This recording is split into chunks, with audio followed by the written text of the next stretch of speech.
첫 번째 인물은요, 지규현 판사입니다. 지규현 판사에 대해서 민주당은 이른바 이 룸살롱 접대를 받았다라고 주장하고 있습니다. 지규현 판사는 그런 적 없다라고 반박하고 있습니다.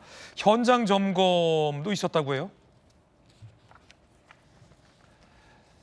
자, 강남경찰서가 현장 점검을 시도했지만 문이 닫혀서 실제 점검이 안 됐다.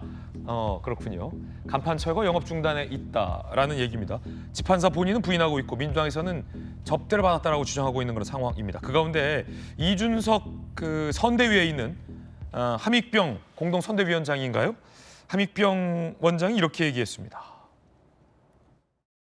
민주당에서는 지규현 판사가 룸사롱에서 접대를 받았다 그러는데 제 나이 또래면 안 가본 사람이 저는 없다고 봅니다. 예. 저 역시 룸사롱 다 가고요. 성직자 빼고 대한민국의 50대 이후의 남성이라 그러면 어떻게든지 가봅니다. 자, 50대 남자라면 죄송합니다. 룸살롱을 안 가본 사람이 없을 것이다. 개혁신당의 함익병 공동 선대위원장 이런 얘기했는데 김주영님 어떻게 보십니까? 근데 이게 이 사건을 두고 왜 함익병 위원장이 지규현 판사를 두둔하는 듯한 발언을 했는지 저는 좀 이해가 안 갑니다. 네. 그리고 50대 이상 남성들이 다 룸살롱에 이런저런 이유로는 가봤을 거다. 그러니까 일반화시킬 수 있는 문제인가요? 그리고 문제의 핵심은 그게 아니잖아요.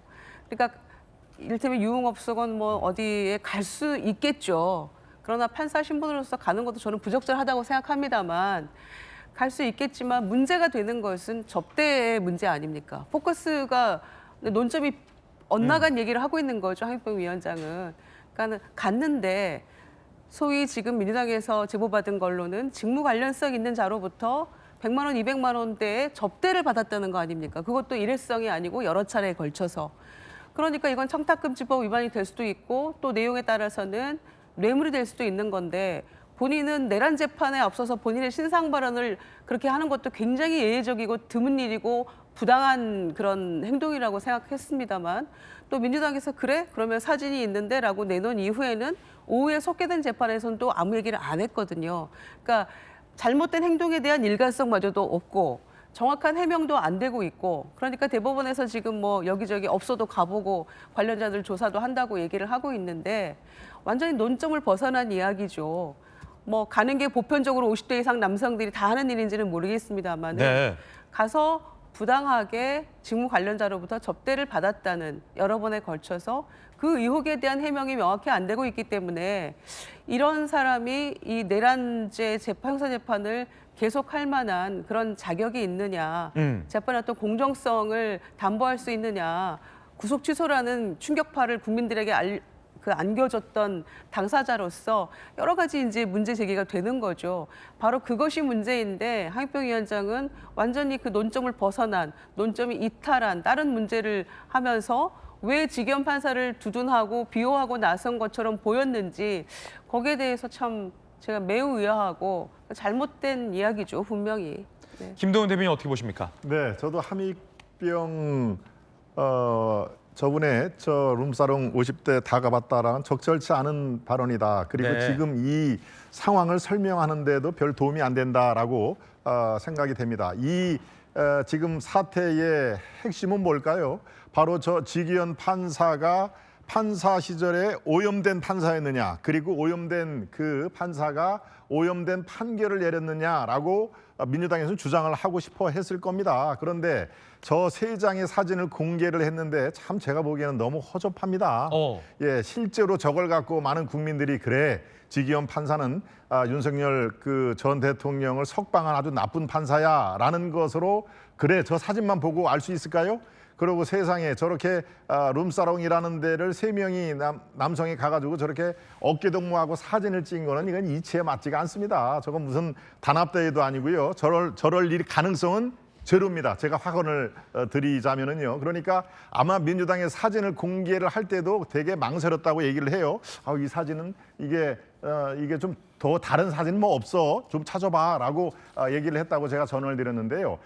이 허접한 사진 세 장으로 저 사안의 본질을 이렇게 설명하기에는 턱없이 부족하다. 그리고 오염된 판사의 오염된 판결을 주장을 하려면은 정말 좀 더 면밀한 그런 이 조사가 필요한데요. 지금 오죽했으면 지기현 판사가 이 법정 시작하기 전에 그런 얘기를 했을까 저 생각이 듭니다. 물론 재판사의 편을 든다는 얘기가 아니라요. 이번에 이 민주당에서 판사 또 대법원장 이 사법부 전체를 공격하는 것은 정말 지금 시쳇말로요. 정말 민주당 무서워서 판사하겠나라는 말이 절로 생각이 나는 그런 저는 수준 낮은 그런 그 사태로 이 규정을 저는 하고 싶습니다. 네, 김동연 대변인 의견도 전해드렸습니다.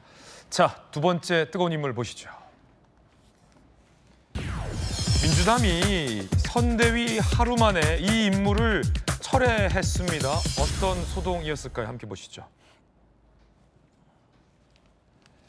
민주당이 윤석열 정부 대통령실 행정관 출신인 김대남 전 행정관을 선대위에 합류했다라고 발표했습니다. 그런데 하루 만에 철회를 했어요. 과거 한동훈 전 대표 공격 사주 의혹도 제기됐던 인물이죠. 합류 철회 후 김문수 후보를 지지했습니다. 민주당 일각 당리당략적 태도 등에 실망했다라는 일도 있었습니다. 자, 그래서 이재명 후보가 이렇게 얘기했습니다. 김대남 부분은 그건 실무선의 실수 같습니다. 제가 선대위의 진상이 실제 어떻게 된 것인지 또 필요하면 통합의 가치를 훼손하는 경솔한 조치로 보여지기 때문에 재발 방지책 또는 필요하다면 문책도 검토하라고 얘기해 놓은 상태입니다. 자, 한동훈 전 대표도 SNS에 이렇게 비판했습니다. 김대나 씨, 김건희 여사 라인을 타던 사람, 극좌 유튜버에게 저에 대한 공격을 사주한 사람, 이재명 캠프 갔다가 분위기 나쁘니까 다시 우리 당 후보를 우리 당과 지지자를 모욕한 것이다. 양쪽에서 이런 얘기가 나오군요. 그런데 일단은 왜 그 선대위 합류시킨 겁니까? 인재 영입을 한 겁니까? 초기에? 사실 저 부분은 저도 정확히는 모르겠습니다만 아마 이제 워낙 이재명 후보가 이제 여야 보수 진보를 가리지 않고 이제 통합의 정치를 하겠다고 이제 천명을 하셨기 때문에 그거에 대한 일환으로 그러니까 심지어 이제 윤석열 이제 청와대 대통령실에서 있었던 사람까지도 우리는 포용할 수 있다라는 것을 그런 이제 아마 그림을 그리기 위해서 아마 실무진에서 아마 이제 후보 본인이나 아니면 이제 그 윗선에다가는 이제 보고하지 않고 아마 진행되었다가 저런 일이 일었던 걸로 보이고요. 저는 오히려 이제 한동훈 전 대표의 SNS 발언을 보고 정말 이제 윤석열 전 대통령 부부가 정말 한동훈 후보를 싫어하는구나. 저렇게까지 저렇게 이제 전 행정관까지도 저렇게 민주당 쪽에 왔다가 다시 김문수 캠프 왔다가 하는 걸 저거에 대한 저런 이제 경멸적 반응을 보이는 걸 보고 정말 이제 과연 저런 모습을 보면서도 이제 안타깝습니다. 과연 이제 김문수 후보 캠프나 국민의힘 캠프가 과연 원팀이라고 할 수 있는가라는 게 좀 안타까움이 들어서 좀 이제 좀 통합이 좀 되었으면 하는 바람이 있습니다. 김 교수님. 예, 김대남 행정관 정도를 민주당에서 무슨 통합의 기치로 데려간다는 것 자체도 제가 볼 땐 좀 어불성설이고요. 그 급이 안 되는 사람이에요.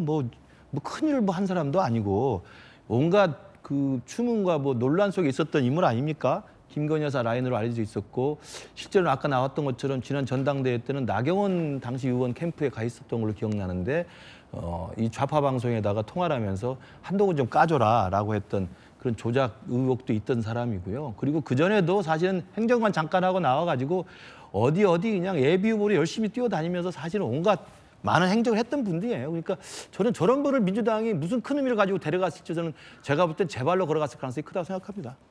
김우식 교수님 의견까지 전해드렸습니다.